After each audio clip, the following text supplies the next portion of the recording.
Former President Trump on Hannity last night talking about what his trial and conviction means for the 2024 election. Watch.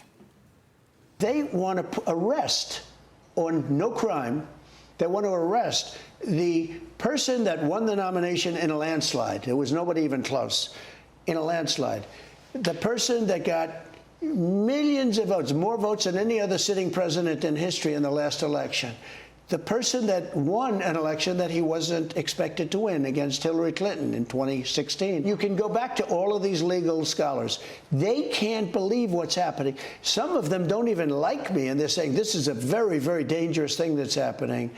No, we can't let this happen, and I will do everything in my power not to let. It is weaponization of the election, and we're talking about, I think, the most important election in the history of our country. In fact, the new Quinnipiac poll finds even after Trump's guilty verdict, he still leads President Biden by 5 points in Georgia.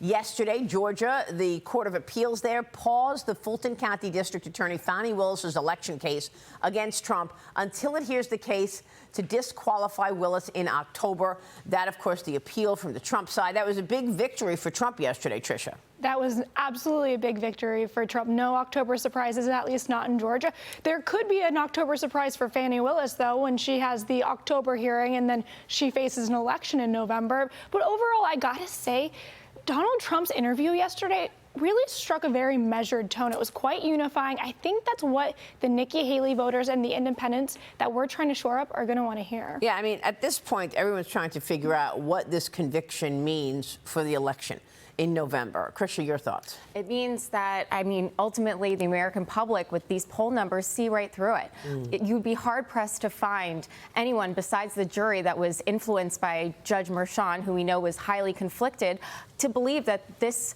34-count verdict has any sort of real meaning in law. And of course, now we actually see the Hunter Biden case where the law is very clear and evident, but the donations rolling in to Donald Trump, the RNC, they're meaningful as Americans are struggling with paying their own bills every day. Yeah, Wall Street billionaires are rushing back to Trump right now, Mark. Yeah, and so is the small donor, too, yeah, which right. Those small donors are worth 1 vote each, right? Right. So look, I mean, if this election ends up being a referendum on Biden, there should be no way he wins, right? I mean, the economy's slowing, inflation is sticky, crime is elevated, the border's still a disaster, even with his 2,500-person policy, which is a complete joke.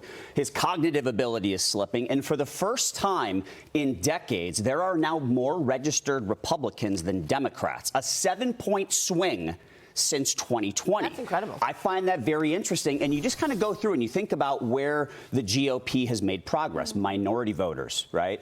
You look at the young voters and you look at Trump's presence on TikTok. And I know we all have talked about the issues with TikTok, but that is a good representation of how well he's doing with the younger voters. Crypto fans, Biden just vetoed the most crypto-friendly bill to ever potentially come across his desk. So Biden is losing support in key groups, and Trump's picking them up. And it's also what we're watching. You know, I mean, Trump has this vibrancy and this fighter mentality. Yeah. Joe Biden is sort of sleepy. He's very sleepy, but, you know, I got to tell you, unfortunately, it seems like none of this actually matters. The polling doesn't matter. The cognitive ability won't matter unless the GOP can get their messaging right and voter operations right. I mean, when you think about what's happening there, the Democrats, when it comes to shipping and receiving, and I will say that the GOP has the better widget of the two, but the Democrats, when it comes to shipping and receiving of their messaging, they're Amazon Prime. Well, the Republicans are carrier pigeons. It's a good point. They've got to get their act together, particularly as it relates to observers and ensuring that we have a free and fair election.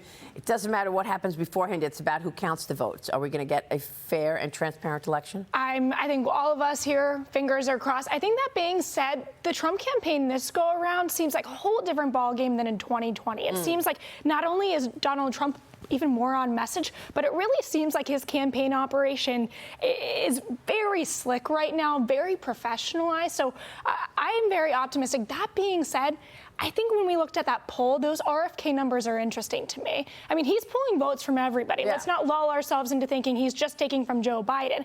But what's happening in Georgia, could that be a microcosm for what's happening across the country? Yeah, well, we'll see about that because so far he's not on the stage. RFK True. on June 27th is the debate, which we're all waiting for.